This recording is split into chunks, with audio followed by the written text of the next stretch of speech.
Haleluya, haleluya. Assalamualaikum warahmatullahi. Salam Aki.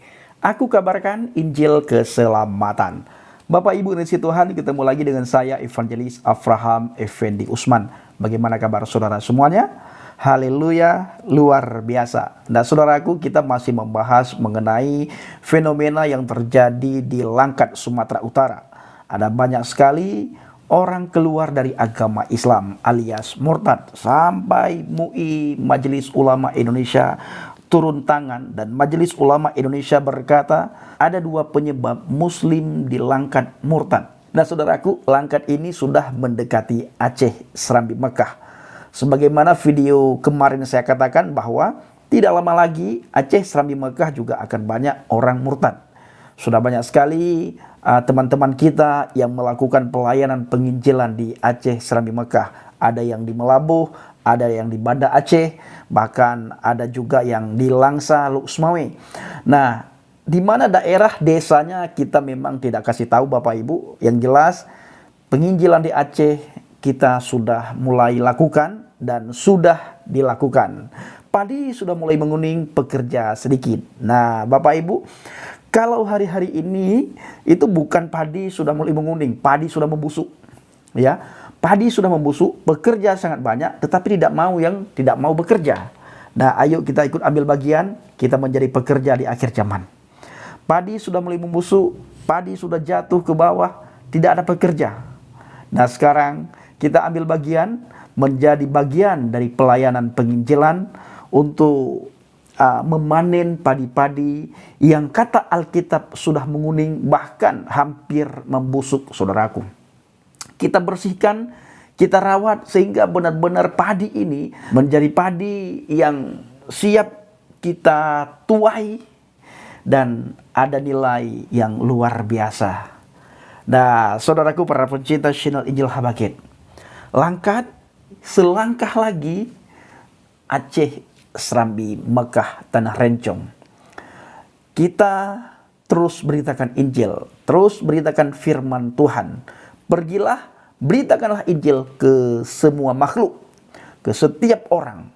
Mau orang apapun dia, mau agama apapun dia, mau suku apapun dia, mau bangsa dan negara manapun dia. Setiap orang yang ketemu dengan kita, kita beritakan Injil. Kita ceritakan Injil. Kita ceritakan siapa juru selamat sebenarnya. Kita ceritakan siapa sebenarnya Yesus Hamasyah. Kita ceritakan siapa sebenarnya yang mati di salib. Di mana ajaran setelahnya berkata, wa ma qataluhu wa ma salabuhu, engkau tidak membunuhnya dan engkau tidak menyalibnya. Nah, ini adalah cerita yang sudah dibengkokkan dari cerita sebelumnya, yaitu cerita Alkitab. Cerita Alkitab selalu menegaskan dan berkata, memberikan informasi kepada kita di mana Yesus Kristus mati di salib. Nah, cerita selanjutnya memberikan informasi juga kalau Yesus Kristus yang mati di salib, yang kita imani sebagai penebus dosa, itu tidak mati di salib tetapi diangkat oleh Tuhan, dan yang mati di salib itulah orang yang diserupakan. Nah, siapa yang diserupakan itu? Tidak ada satupun orang yang tahu, termasuk alim ulama. Oh, Bang Pendi, Abdul Somad tahu. Siapa yang dikatakan oleh Abdul Somad yang mati di salib itu? Yang diserupakan itu siapa? Dari mana dia tahu? Sedangkan Al-Quran tidak pernah menulis siapa yang disalib itu. Tidak pernah. Kalau teman-teman berkata Yudas Iskariot itulah pengkhianat. Darah pengkhianat tidak mungkin bisa dan tidak bisa menjadi darah penebus. Kenapa? Karena darah pengkhianat. Darah pengkhianat tidak akan bisa menjadi darah penebus. Yang menjadi penebus dosa itu adalah benar-benar darah yang kudus, darah suci, tidak ada cacat celah sedikit pun. Ya, tidak ada. Nah, jadi dari mana mereka tahu? Maka Bapak Ibu, ketika kita bertemu dengan teman-teman kita ceritakan pribadi yang mati di salib, ini ayatnya, dan banyak teman-teman itu tercengang-cengang. Karena mereka selama ini mendengar kalau Kristus yang mati di salib itu bukan dia, tetapi Yudas Iskariot ataupun orang-orang lain. Pokoknya bukan dia. Yang disalib itu orang yang diserupakan. Sedangkan dia sudah diangkat. Dia nggak diangkat, tapi dia naik. Nah, dan darah pengkhianat tidak cocok dan tidak mungkin bisa dan tidak bisa untuk menjadi penebus Yudas Iskariot. Nah, saudaraku para pencinta channel Injil Habaget, kita selalu beritakan siapa itu kalimatullah, siapa itu ruhullah. Kita selalu ceritakan siapa pribadi yang terkemuka di dunia dan di akhirat. Kita selalu ceritakan siapa pribadi yang mati, habis itu bangkit dari kematian. Kita ceritakan. Karena banyak sekali cerita-cerita yang sebenarnya, tulisan-tulisan, kisah-kisah yang sebenarnya sudah dibengkokkan dan sudah dibelokkan. Dan Yesus Kristus sudah memberitahukan kepada kita semua pada tahun 2022 tahun yang lalu. Yesus sudah memberikan informasi kepada kita. Yesus sudah menegaskan kepada kita nanti ya. Ingat kalian semua ya, nanti akan datang nabi palsu. Nanti akan datang guru palsu, nanti akan datang pengajar-pengajar palsu. Mereka akan menyesatkan kalian. Nah, ini buktinya Bapak Ibu. Sekarang ini kita melihat banyak sekali guru palsu menyesatkan kita. Kita sudah imani, lalu mereka datang membengkokkan atau membelokkan cerita, sejarah, tulisan-tulisan yang sebenarnya. Lalu mereka berani berkata itu sudah palsu. Dan mereka juga pula berani berkata, kalau kita mencomot punya mereka, kalau kita mengkopi punya mereka, coba pikirkan dengan akal yang sehat dan dengan hati yang bersih. Bagaimana mungkin iman sebelumnya mengkopi paste iman setelahnya? Nggak mungkin. Nggak mungkin kita mengkopi paste setelahnya. Nggak mungkin, nggak bisa. Dan itu nggak ada sejarah seperti itu. Dan semuanya yang mengcopy paste itu yang datang belakangan. Coba bayangkan ya, ketika ada uang palsu, mana duluan dengan yang asli muncul? Pasti pertama muncul yang asli. Baru lama setelahnya, baru muncul yang palsu. Nah, setelahnya itu meniru sebelumnya. Nah, mereka tiru, mana yang mereka bisa buang, mereka buang. Supaya tiruan ini yang asli dan yang lama ini palsu.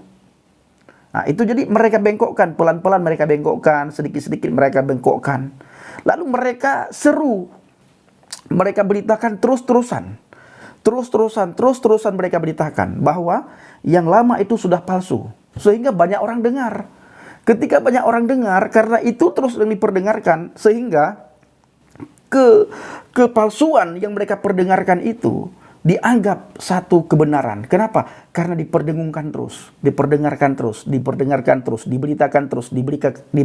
terus. Maka Bapak Ibu, dengan hadirnya media sosial, internet, dan Google, ya kita terus juga beritakan yang sebenarnya.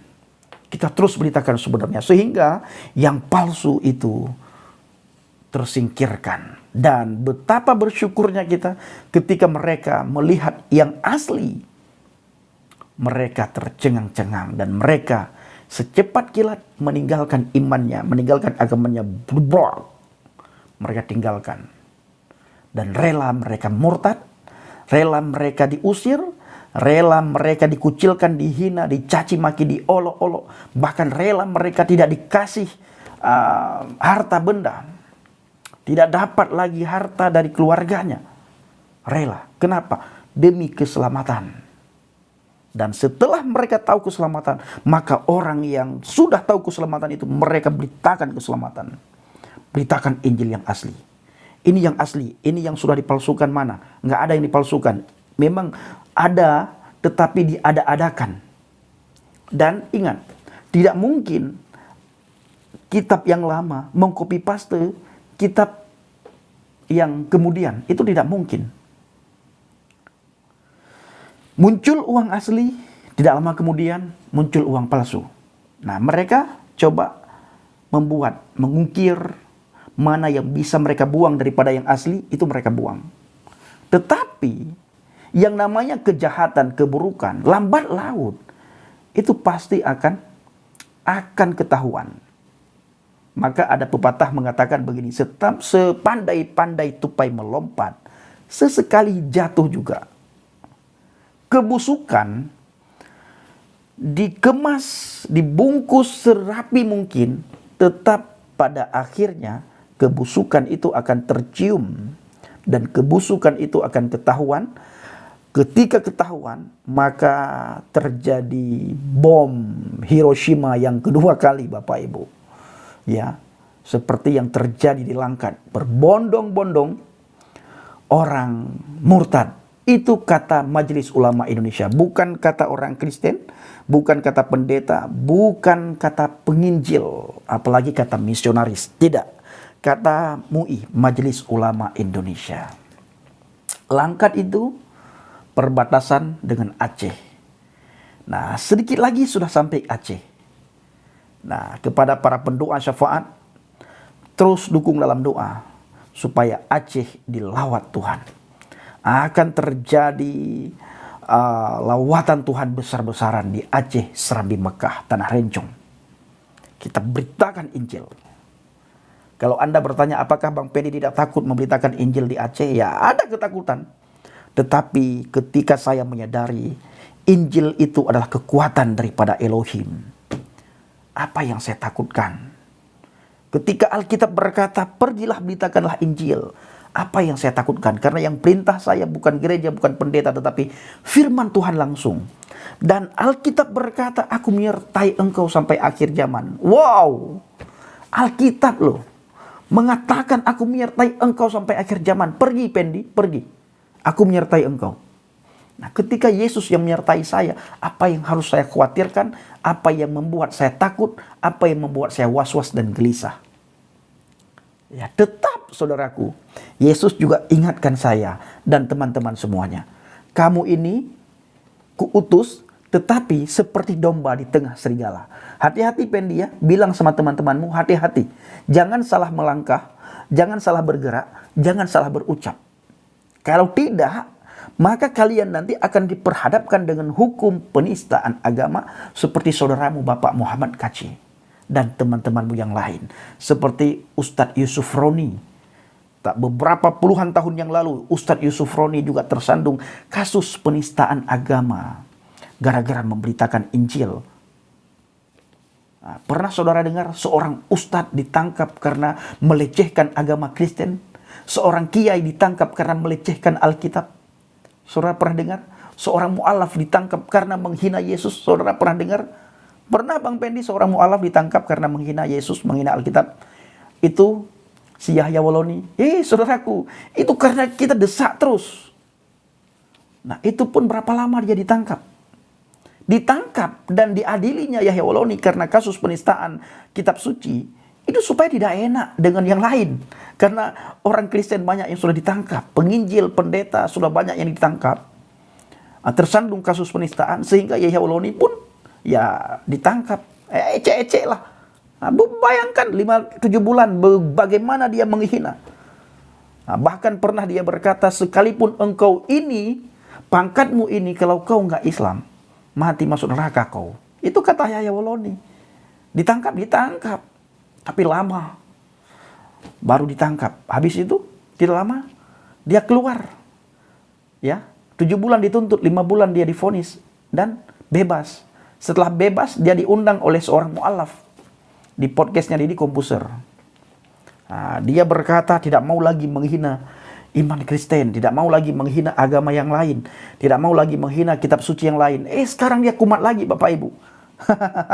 Mungkin ketika dia tidak menghina iman di luar imannya, agama di luar agamanya, kitab suci di luar kitab sucinya, kemungkinan dia sepi job, sepi panggilan. Jadi ketika sepi panggilan ya dia keluar lagi, kumat lagi, dan harus kumat lagi supaya banyak job, banyak panggilan. Kalau tidak ada panggilan saudaraku. Ya, berdoa supaya kami para penginjil diberikan keberanian berlipat ganda oleh Tuhan untuk terus memberitakan Injil, beritakan firman Tuhan.